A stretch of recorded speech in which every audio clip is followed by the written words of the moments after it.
let's solve this problem here. So here we have the air entering the compressor of an air standard Brayton cycle at these conditions and with a volumetric flow rate of 5 meter cube per second. So V1 is given. Okay. The compressor pressure ratio is given. So P2 by P1 is given as 10. The turbine inlet temperature is also given. So T3 is given as 1400. We need to determine the thermal efficiency, the back work ratio, and the net power developed. Okay, the usual stuff.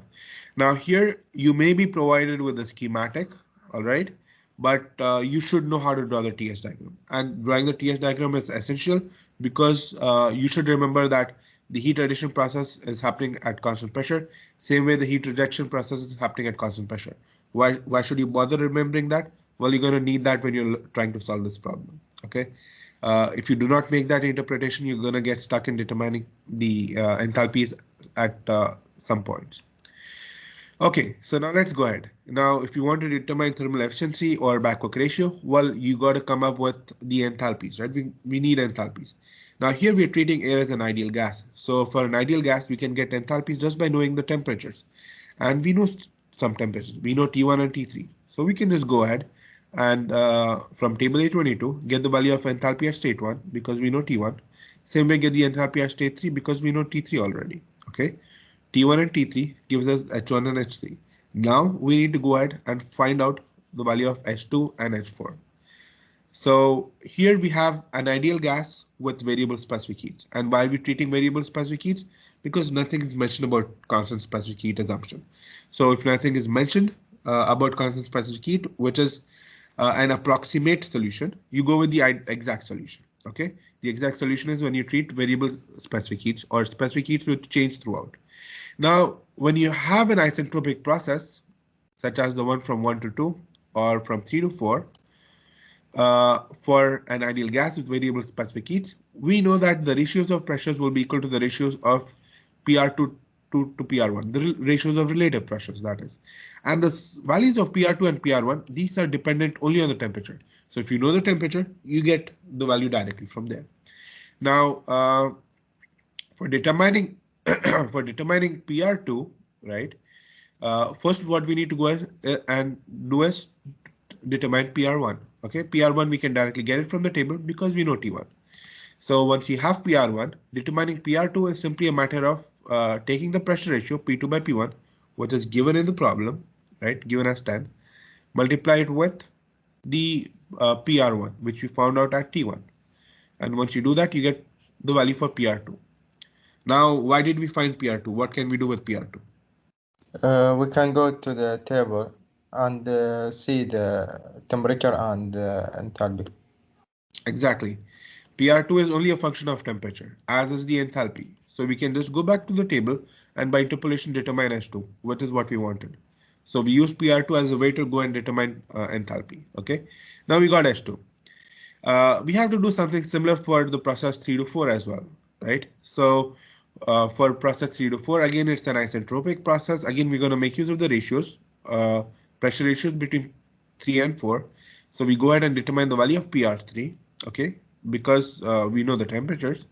So, here, before we go ahead, well, let me just write it. P3 by P4 is equal to PR3 by PR4, okay. We have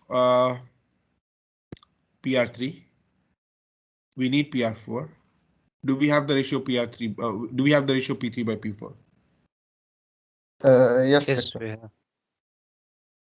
And what is the value? Since P4 it's the same as P1, and P3 is the same as P2. Yes, so it's it's 10. Exactly. So this is something that you should know, right? If you don't recall these are constant pressure processes, you would not be able to determine that. So as Hassan mentioned, P1 is equal to P4, P2 is equal to P3. So the ratio is already given in the question. P3 by P4 is 10 or P4 by P3 is 1 by 10. So you plug in these numbers here, you get 45.05 for PR4. Again, you do interpolation and you get the value for enthalpy. Okay, it's 808.5. Once you have the enthalpies, going ahead and solving the rest of the problem is very straightforward. Okay, so these are the four enthalpies that we have here. Now calculating the thermal efficiency, uh, you just need to get the net work output. Either you can write it as turbine work minus compressor work, or you could write it as Qn minus Qout. It's your choice. Okay, it's a matter of just plugging in the equations for the net work output. So turbine work out is H3 minus H4, right, from 3 to 4, and compressor work in is H2 minus H1, and Qn is simply H3 minus H2 because that is where the heat addition is happening. So you write this formula, plug in the numbers, and we have this efficiency. As you can see, this is reasonably high, right, for the ideal case, for a simple Brayton cycle, that is. And this is a little bit higher as compared to what we were getting for the simple Rankine cycle, only because here we are dealing with much higher temperatures, right? So T3 here is the turbine inlet temperature is as high as 1400 Kelvin. Just for comparison, when we were looking at the steam power plants, we said the turbine inlet temperature, uh, the maximum value is around 600 degrees Celsius. So we're talking about 873 Kelvin. So there's a huge temperature gap, right? When you're compressing, when you're expanding air, so it's simply vapor. There's no chance of a phase change or anything, and it's a different working fluid, of course. You can achieve much higher temperatures, or the turbine blade can tolerate much higher temperatures. Okay, and that is the reason why the thermal efficiency of a gas turbine power plant is pretty high. So that's the first part done. Any questions here?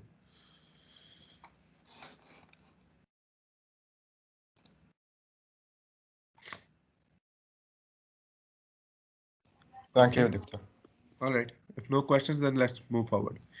The backwork ratio. Now, this is something that's very important, and well, it's the definition is something that you should know, right? It's work input of the compressor by work output of the turbine, and if you know the definition, solving the rest is pretty straightforward. Okay. Now, let's say if you're in a situation where you are asked this question and you have not been able to calculate H2 and H4 for some reason, or for because you were not able to understand how to do it, at least make sure you write the formulas. Okay, if you write the formulas and show what needs to be substituted, I'm going to give you partial grade. So make sure you do that. Okay, now coming back here, we have the enthalpies already. The mass flow rate is going to remain same throughout. It gets cancelled out. So it's just a matter of plugging in the numbers again. And when you do that, this is what we get. The backwork ratio, as you see here, is pretty high. Okay, for it's telling you that the compressor work input is about 40% of the turbine work output. So effectively what you're able to provide net is only 60% of the turbine work output, right? A lot of work is being spent in running the compressor. To compare this again with Rankine cycle, in Rankine cycle we just had backwork ratios of the order of 1%. So this is one major difference between the two. Okay, here we need a lot more work input in the compressor. Now the last part is the work output, the net work output, that is in terms of kilowatt. Okay. Now we already know the turbine work out minus the compressor work in terms of kilojoule per kilogram, but here we need in terms of kilovolt, so kilowatt. So you need to multiply it with the mass flow rate. The question is, how do I determine the mass flow rate?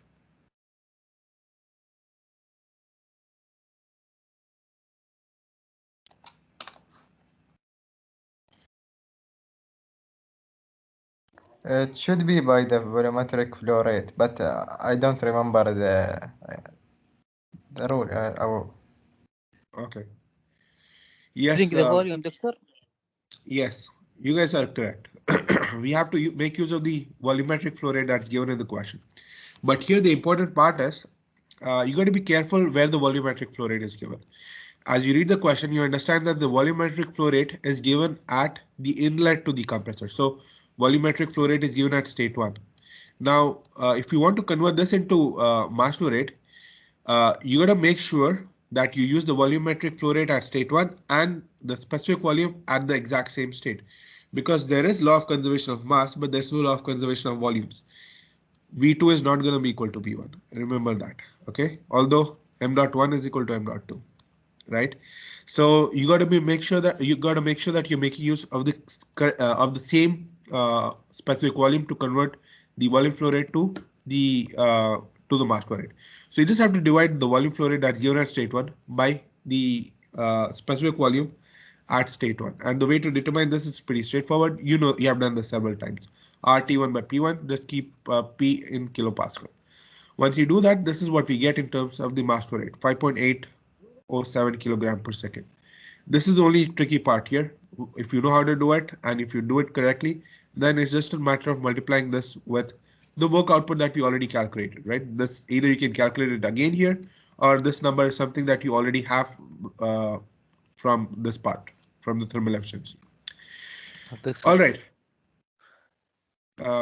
Yes, so this is what we get, 2481 kilowatt, and this is what was asked in the question. If it says megawatt, you got to convert that into megawatt by dividing by 1000. All right, that's it. That's the end of the class. Any questions? Please stay back and ask. Otherwise,